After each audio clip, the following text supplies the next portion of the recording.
worried about Baker Mayfield and his Browns? Ooh, I'm worried, big dog. I knew this was going to be a bad matchup for Baker Mayfield. What gave me that confidence to think that this was going to be bad for them? Oh, because he's never won in Pittsburgh as a quarterback. Okay, so that gives you confidence that this is going to be a bad matchup. But let's take it a little further than that, because if you look at him now, Baker Mayfield, not a franchise quarterback, but he has a Coach of the Year candidate who's now not going to be able to coach. So if Baker Mayfield is not good enough to beat Pittsburgh with a coach, I wonder if he's going to be good enough to beat them without a coach. You know the answer to that question. This is a bad situation, and it's getting worse. The only thing saving me from just going crazy, bonkers on this and just predicting a 50 to donut, give up the joystick controller moment is the fact that it is so extremely bad for the Browns that maybe this could turn out to be good, because the greatest odds in the world come with the greatest rewards. Like, this is a David and Goliath exaggerated, because I don't see how the Cleveland Browns, fully loaded, can beat Pittsburgh in Pittsburgh. But now, without your coach and COVID running through there, and they finally get on the practice field on Friday. Last time I checked, on Friday practices, like your takes in the A block, 1 foot in the parking lot, 1 foot on the field. Watch my mouth. I'm sorry. I'm going to say it, but I'm going to look at my mouth when I say it. The point is, dog, they about to run into hell. One word's going to describe this game on Sunday night. Mr. T said it best. Pain. They're in trouble. You're so disrespectful. I don't care. You're disrespecting Baker. You're disrespecting the Browns. You're disrespecting me. So all the Browns got is 3 smooth stones. Watch your mouth, bro. Don't compare this to some sort of David Goliath type of matchup as if the Browns can't fend for themselves. Can they? As if the Browns ain't no bees. If the Browns ain't no dogs. What's wrong with you? Tell me. I'm going to tell you, bro. The only way that one person could say that they should be overly worried about the Browns is if you ain't been watching the Browns. Now, I'm not going to lie to you. I'm not going to lie to y'all, America. In the back of my mind, I've read this question. I thought about it for a long time. I was like, okay, man, I'm a little concerned. But then I remembered this.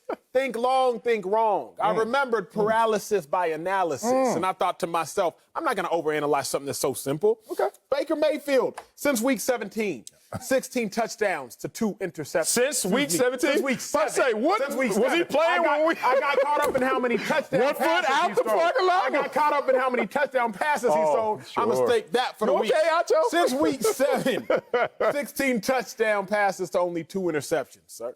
Since week 7, Pittsburgh. Baker Mayfield and the Browns, they've been rolling. But meanwhile, these Steelers have been kind of suspect. So, Marcellus, for you to come up here and say that you're concerned means you're concerned for this reason. Yeah. Well, the Browns lost week 1 to the Ravens by 32 points. Or the Browns lost week 6 to the Steelers by 31 points. The only way you can come up here and say that you're concerned is if you're thinking back to September 13th or if you're thinking back to early October. Because if you would look at what has happened the last 3 months, you don't have a reason to be concerned. I'm going to bring in my NFL analyst, Bucky Brooks. So, Bucky, are you worried about these Browns? I absolutely am worried. You know what this reminds me of? It reminds me of Christmas Day, right? And you have your kid, and you got your kid a new bike, and the bike has these training wheels on it, right? And you want to take them around the cul-de-sac so they can ride it. Well, that's what the Browns have done with Baker Mayfield and the Browns all year. Kevin Stefanski has put together a system that it won't teeter too much. Baker can ride it and feel like he's driving the offense. But if he goes off the rail, the wheel is there to kind of keep him propped up and elevated. Well, now what they've done, they put Baker Mayfield at the top of the hill and unscrewed the training wheel. They basically said, you know what? Here's what we're going to do. We're going to put you at the hill. I'm going to just push you down the hill, and I'm going to let you figure it out. Because you don't have Kevin Stefanski, the head coach. You don't have Joe Bitonio, one of the offensive guards, who's one of the best in the biz. You have a new play caller and Alex Van Pelt. And oh, by the way, we may give you 1 day of practice time to get right to play in the playoffs against the Pittsburgh Steelers, someone who owns you in their house. Yeah, I'm worried. I'm very concerned. I'm fearful of how Baker Mayfield is going to come out of this matchup. You all, gosh, I don't get why y'all are so stuck in the past. Like, you stuck at week 7? If you're looking at the Browns, you got a top 10 rushing offense, a top 10 rushing defense, top 10 in turnover margin. Every category in which you look at that qualifies a team for being a quality team, a good team, the Browns fall in that category. They one of 3 teams, Saints, Ravens, and the Browns. that are top 10 in the categories that we all use across the NFL that say you are a good football team. Baker Mayfield, 16 touchdown passes, 2 interceptions. Myles Garrett, defensive end, just selected to the All-Pro, top 2 defensive end in the game. So you have an elite rusher, you have a quarterback that can protect the football, you have an elite rushing game, and y'all are sitting here saying, we're worried. So why exactly are you worried? Because I've just given you every reason that should cancel out any possible and plausible concern.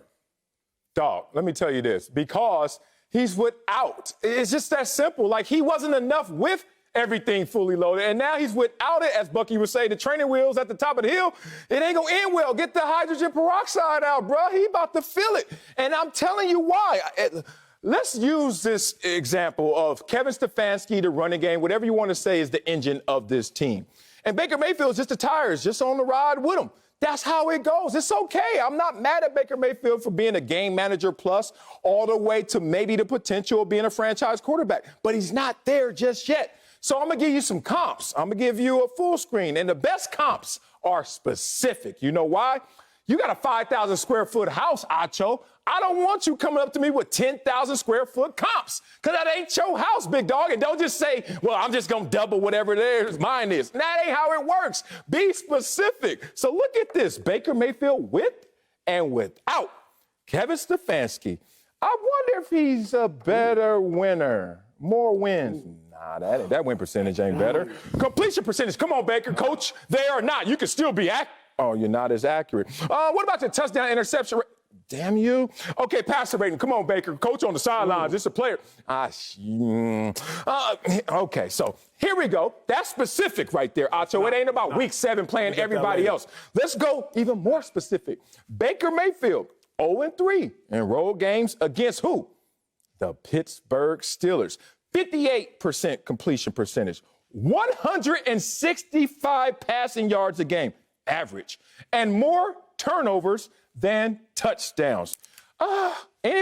Somebody, tell me why this is not going to be a blowout as soon as they step on the field. I will gladly tell you and Mr. Brooks. Please bring up this terrible full screen. America, I'm about to put everyone on game on something that's football relevant and not. I hate full screens that show selection bias. I hate statistics and studies that show selection bias. What is selection bias? What you talking about, Willis? It is a distortion in a measure of association due to foregoing relevant information. What? Do I need to say that again? Yeah, you do. We didn't catch that. It's a distortion in a measure of association due to foregoing information. So what did you just do, Marcellus? Just put up stats. You came up here with a full screen of Kevin Stefanski with Baker Mayfield without Kevin Stefanski. You also forgot to add that Baker Mayfield was a year older with Kevin Stefanski. You forgot to include that Baker Mayfield and the It's an assumption that you should make. No. As the years go on, you get older. I thought everybody knew that. My bad. University of Texas. You're showing me a statistic that is completely irrelevant, because Baker Mayfield's success this year, I'm not just going to exclusively put that on Kevin Stefanski. Okay. Well, you know what, Acho? Next time I will put Baker Mayfield's birthday at the bottom as a footnote, just so everybody knows.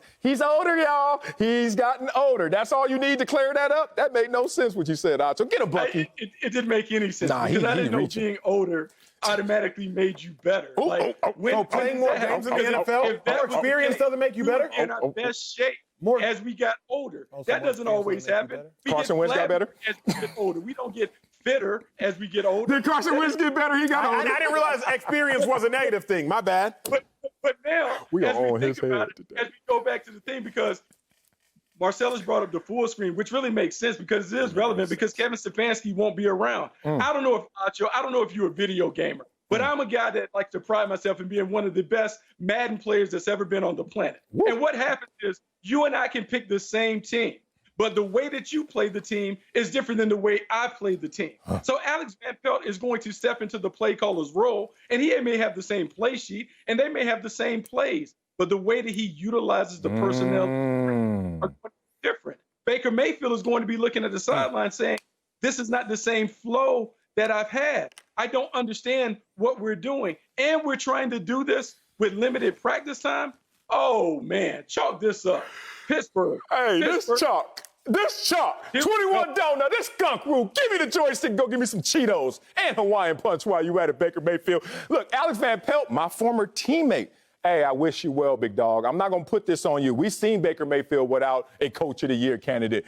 Didn't go well. He looked great his rookie year because he had a real coach in Hugh Jackson. Then he had something of a lesser version of a coach, if a coach at all, in Freddie Kitchens. That didn't go so well for Baker Mayfield. Now he gets the Coach of the Year candidate, but damn it, COVID, you done wrecked it where he doesn't even have that support on the sidelines. He's going to need a lifeline in this game, and hopefully Acho could give it to him.